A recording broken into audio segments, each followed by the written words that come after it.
Studium Cast. Studium Cast. Este é o nosso Studium Cast. Informação direta ao ponto. Olá, pessoal. Aqui é a Vera Lima do Studium Cast. Gente, informação direta ao ponto. Essa semana, a nossa prosa, eu acho que vai te interessar muito de perto, porque ela mexe diretamente no bolso da gente. Nós vamos falar sobre finanças, dinheiro, bufunfá.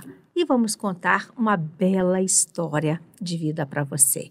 Eu tenho certeza que, se você não se identificar, certamente você vai conhecer alguém que tenha alguma passagem parecida com a desse moço que está aqui conosco no Studium Cast, o Elmário Carlos.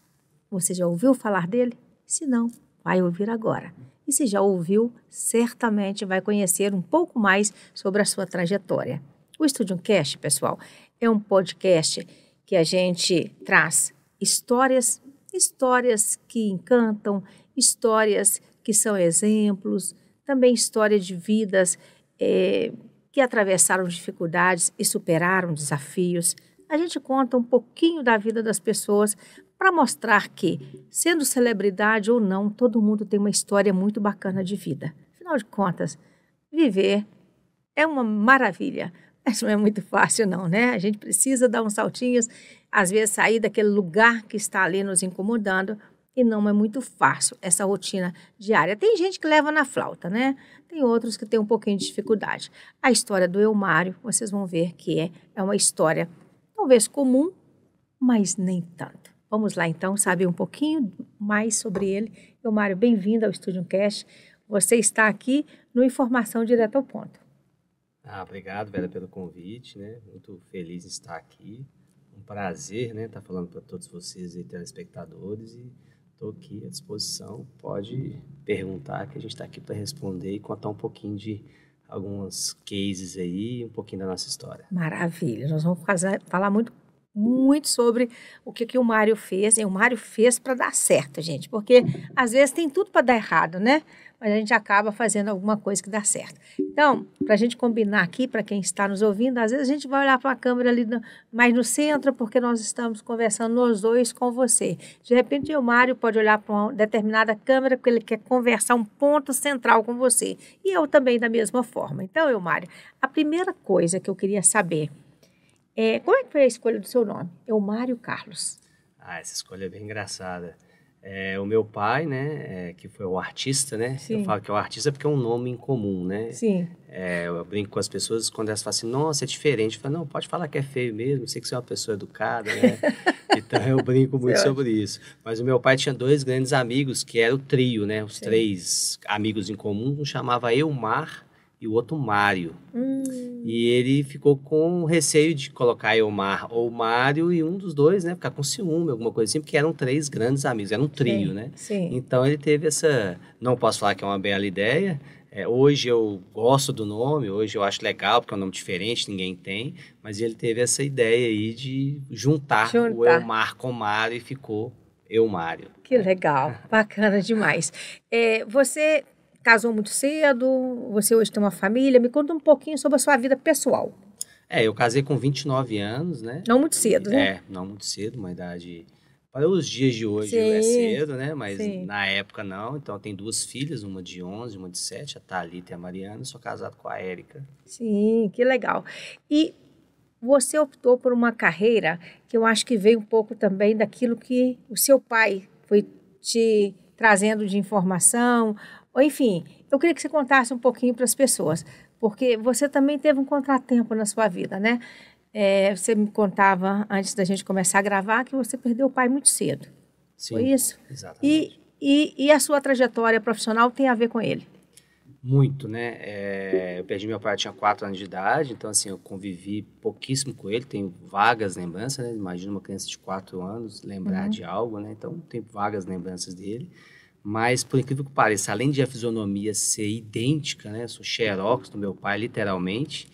Recentemente eu postei uma foto dele no Instagram, o pessoal ficou bastante impressionado, né? Uhum. E também segui um pouco a carreira, porque o meu pai também foi bancário, né? Trabalhou em banco muitos anos, então segui um pouquinho na área financeira também, né? Então segui um pouquinho aí a história dele. Fui bancário também 15 anos, né? 15 Continuo anos. no mercado Você financeiro. trabalhou em tudo quando é banco? Trabalhei aí, considerando as fusões aí, em 6 bancos, né, Nossa, diferentes. né?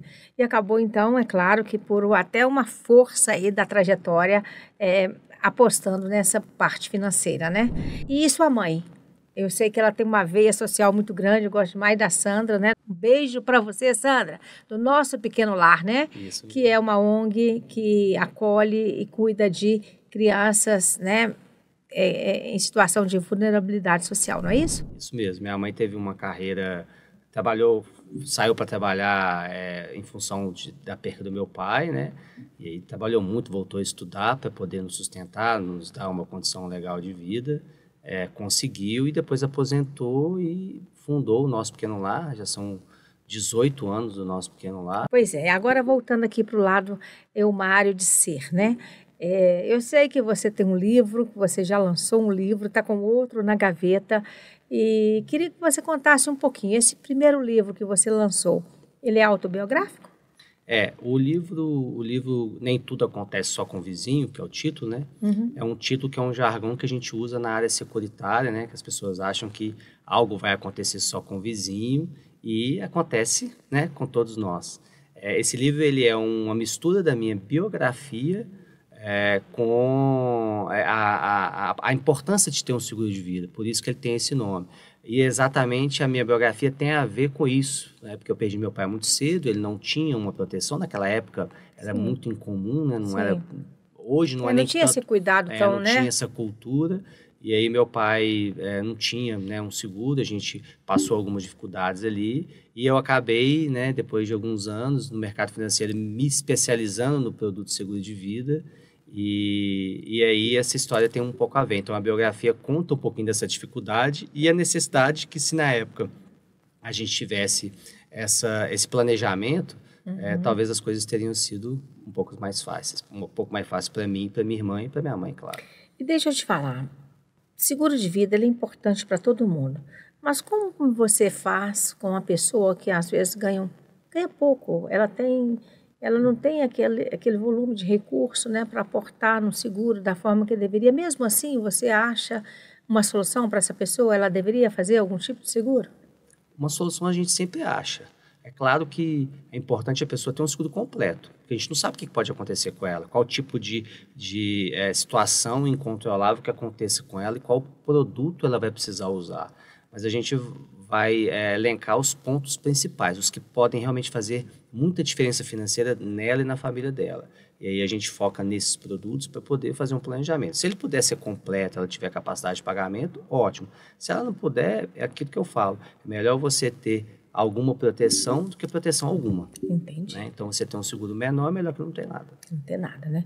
E o seguro, ele pode ser para a vida toda, ele pode ser um seguro, né, depois da morte, ele pode ser um seguro durante a vida, ele pode ser um seguro saúde, enfim. Tem seguro de tudo quanto é jeito, é isso? Exatamente. Explica para a gente um pouquinho dessas modalidades, as mais comuns. As pessoas acham que seguro de vida é só para quando você morre, né? Se eu morrer, alguém recebe. E não é. Não Esse é o mais comum, talvez, Esse né? é o mais comum. Alguns homens até, eu não quero deixar para o Ricardão, enfim. Porém, hoje o que é mais importante, até mais do que o seguro de morte, principalmente para pessoas que não têm independência financeira, é o seguro em vida. Sim. Né? Se você ficar inválido, se você tiver uma doença grave, se você ficar internado. Então, tem produtos hoje que são em vida. Então, por isso que hoje uma pessoa que é solteira precisa ter seguro? Sim. A pessoa que é casada? Sim. A pessoa que tem filhos? Sim. Claro que cada uma de uma forma diferente. O seguro ele é personalizado. Então, uma pessoa que é solteira não vai ter um seguro igual uma pessoa que é casada e tem 2 filhos. Sim. Provavelmente. Porque até as coberturas são direcionadas mais para seguro em vida do que para aquela pessoa que tem 2 filhos, 3 filhos, tem um filho e ele ainda é dependente financeiro dele. Né? E o que você aconselha nessa área do seguro? A pessoa tem que diversificar também, como nas finanças, que a gente escuta, né, aqueles conselhos da vovó, não deixa tudo numa cesta só. Na área do seguro também um pouco isso? Tem como você diversificar a sua cesta de seguros? Olha, tem como você fazer um combo, que a gente chama, né? De fazer coberturas em seguradoras diferentes. Eu até normalmente não aconselho que Não. faça. Eu aconselho, às vezes dependendo, fica até melhor para o cliente financeiramente você fazer um combo. Mas eu acho que o conselho principal é ter um consultor sério, uma pessoa que entenda dos seguros, entenda das condições gerais, não é só vender. O seguro não é igual, das seguradoras não é igual, as coberturas não são iguais, apesar de parecer, né? Tem aquelas vírgulazinhas, aqueles pontos em negrito nas condições gerais. Então, um consultor sério, uma pessoa séria que tem experiência e também que trabalha com seguradoras sólidas e seguradoras que são especializadas, que têm produtos específicos para o seguro de vida. E você diria que esse mercado hoje, ele está pujante, é um mercado bom ou é um mercado que oscila, tem os altos e baixos também? Esse mercado ele vem crescendo a cada ano, né? Ele teve um boom maior durante e após a pandemia. As pessoas começaram a se preocupar mais, né? E começaram a se proteger mais. É um mercado ainda que tem um market share muito baixo em relação à população brasileira, as pessoas que têm seguro de vida. Né? E quando você fala que a pessoa tem um seguro de vida personalizado, bem feito, um consultor, aí esse market share ele é menor ainda, bem né? menor ainda, porque às vezes o cara faz um seguro de vida para ajudar o gerente do banco, um cartão de crédito ou num banco digital sem ter uma personalização, sem ter um atendimento, então acaba tendo um seguro de vida. Mas o seguro de vida personalizado, que é atendido por um corretor e que é feito de forma no qual atende as necessidades dele, hoje é muito pequeno esse market share. Então, é um mercado que está crescendo e tem condição de crescer muito ainda nos próximos anos. E para quem quer entrar nesse mercado? Nós estamos aqui no Estúdio Cast, a gente fala, né, um pouquinho da vida das pessoas, mas a gente conta também o que deu certo na vida delas, por quê, enfim, porque de repente alguém que esteja aí do outro lado nos ouvindo tem essa pretensão ou esteja nesse mercado. Então, eu queria saber para você, do ponto de vista profissional, o que você fez para ser um bom profissional dessa área e se você indica, né, se é bom para ganhar dinheiro, vamos dizer assim, tacitamente. É um mercado que tem muita rotatividade, porque se você tem um produto que ele culturalmente ele não ainda está na cabeça das pessoas, né, na maioria das pessoas, vem mudando, sim, é um produto difícil. Então, a pessoa começa a querer comercializar esse produto sem ter muito conhecimento, sem ter as técnicas de venda, ele vai ter dificuldade e talvez ele vai desistir. E por talvez ele desistir, né, e muitos desistirem, é um mercado bom. Então, se a pessoa tiver foco, persistência, estudar, saber se relacionar, saber fazer network, né, saber se posicionar, saber se posicionar como profissional, ter os princípios ali de um profissional, é impossível ela dar errado. Né? Porém, essa desistência ela acontece pela falta de persistência, porque realmente não é simples, não é fácil trabalhar nesse mercado. A gente brinca que quem vende seguro de vida, que é um bom vendedor de seguro de vida, vende qualquer outra coisa. Até avião caindo. Até avião cair. Jesus do céu. E, Mário, você fez alguma faculdade específica ou algum curso na área?